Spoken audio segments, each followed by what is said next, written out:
Hello YouTube, this is the Bucket coming at you today with my Glock 31 Gen 3. This is probably a police trade-in. I picked it up on a trade and I'm super excited to bring this to the channel.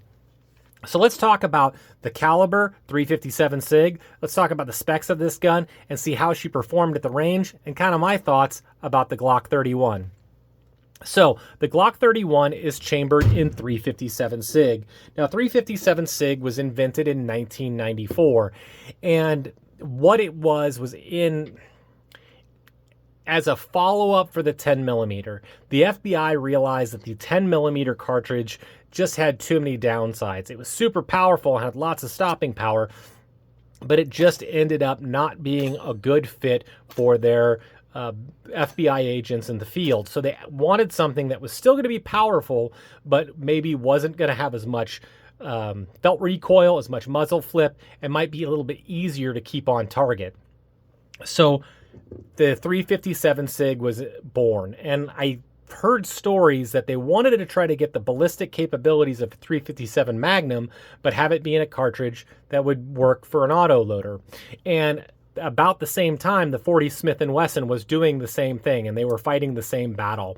And you can see that they both use the 10 millimeter cartridge, and the 40 Smith & Wesson just cut down the cartridge, and the 357 Sig cut down the cartridge and then necked it down. Let's see if you can see how it goes from a larger diameter to a smaller diameter. So it would hold basically a 9 millimeter bullet. So most 9 millimeter bullets are 115 grains, 124 grains. The ammo that I got was 125 grains. You can see them, just like 9 millimeter, go all the way up to like 147 grain, 148 grain. And so basically it's a 9 millimeter bullet on a 40 Smith & Wesson cartridge. What that does is it increases the velocity, which increases the energy that you get in that bullet. The 40 Smith & Wesson, again, has a big fat cartridge like the 10 millimeter. It's a larger, heavier bullet. This is a 224 grain, which means that it's not going to move as fast, but it's going to have a bigger wound channel, and it's going to end up having less penetration than the 357 Sig. And so kind of the battle between these raged for years and years and years. And because of some of the things like the cost, when you have to neck down a casing, you end up with additional cost on every single bullet, which jacked up the price of the 357 Sig. That, with the fact that it had a lot of muzzle flash and there was real concerns of over penetration, the 357 Sig started to fall away, and the 40 Smith & Wesson fought with the 9 millimeter until the 9 millimeter started to pull away, and you don't even see very many 40 Smith & Wessons. So they're both cool, interesting cartridges, and they both have some really interesting upsides to them. And if you can get past the things that may be a little less than ideal, there's something really kind of interesting with them. So a lot of police agencies decided to start to adopt the Glock 31. Now this is ostensibly the size of a Glock 17, and it has a 15+1 mag capacity. The overall dimensions are 8.03 inches in length. The barrel length is 4.48 inches. The overall width is 1.18 inches. The overall height is 5.43 inches. And the weight with an unloaded magazine is 26.12 inches. And this is going to be a fairly standard third gen representation of what a Glock is. The person that owned this before me put this rubber pad on it, but you do have the finger grooves. It is going to be a Glock, so it's going to have a fairly extreme angle on the grip, which means if you're not used to it, you really kind of need to drive that front sight down to get a good sight picture. So if you're not used to that, that takes a little while to get used to.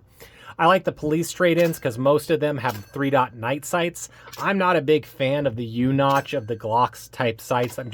That's not what I like. So I like the fact that this was upgraded that way. Like I said, if you end up picking up a police trade-in, the big concern that you're going to have is how much cosmetic damage is there going to be. On mine, I was pretty lucky, just a little bit of holster wear, not much worse for wear otherwise.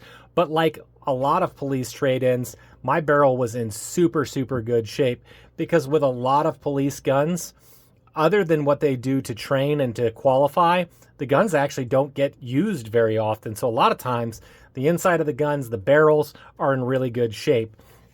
And mine was in good shape. So I took it to the range today and I started shooting, and I definitely immediately could pick up on that additional recoil and that additional muzzle flip.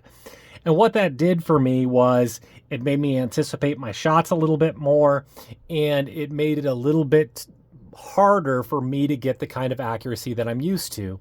I shoot a lot of 9mm, and that's something I'm very, very comfortable with. And the gun ran flawlessly, and the gun was very accurate, and I do agree with him, it was flat shooting, but because of the additional felt recoil, I just didn't get the same type of accuracy that I'm used to. So my first 5 shots were this. You could see that I was definitely anticipating my shot. I'm shooting a little low and to the left, but it's holding a pretty tight group. After I shot the gun a little bit more, I went back, and this is my final 5 shots with it. And you can see I had a couple in the 2-inch bullseye, 2 very close, and this one was just a flyer. That was me.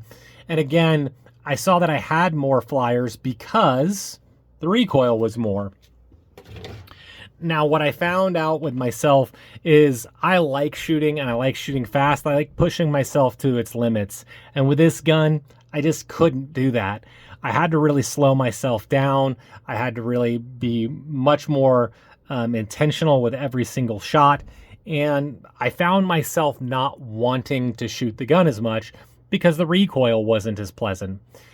This undercut that you have on the trigger guard, it really rubbed me. And with that extra recoil that you feel right here, it definitely made it a little bit less pleasant to shoot. So that being said, it was 100% reliable, and it was very, very accurate. And so I could see this being a lot of fun for somebody. So what are my thoughts otherwise?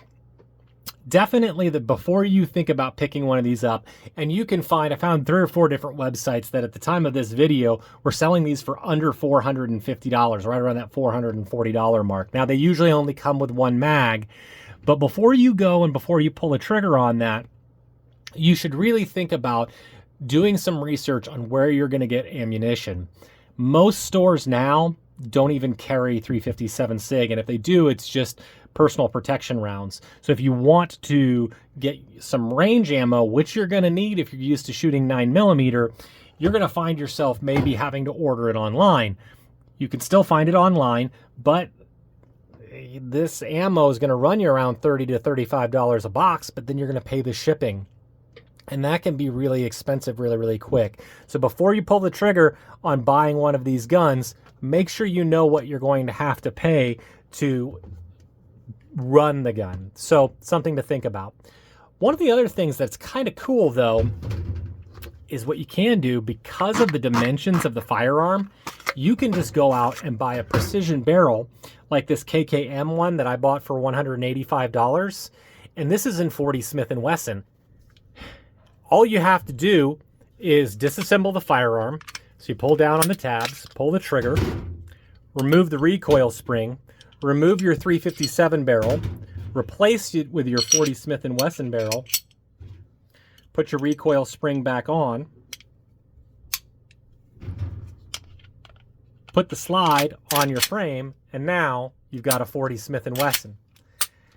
Pretty cool little change up for $185, and now you've got a 40 Smith & Wesson gun and a 357 SIG gun. And if you want to be able to fire different things at the range, man, that's a really cool way of doing, kind of getting 2 guns for the price of 1. So in my opinion, if you want to be able to shoot a lot of different calibers and you want to possibly try out having that extra power that the 40 Smith & Wesson or the 357 SIG provide, this may really be a great deal. So I enjoyed this experience. I'll go ahead and I'll take this out to the range with the 40 Smith & Wesson barrel and show you how she performs with that as well.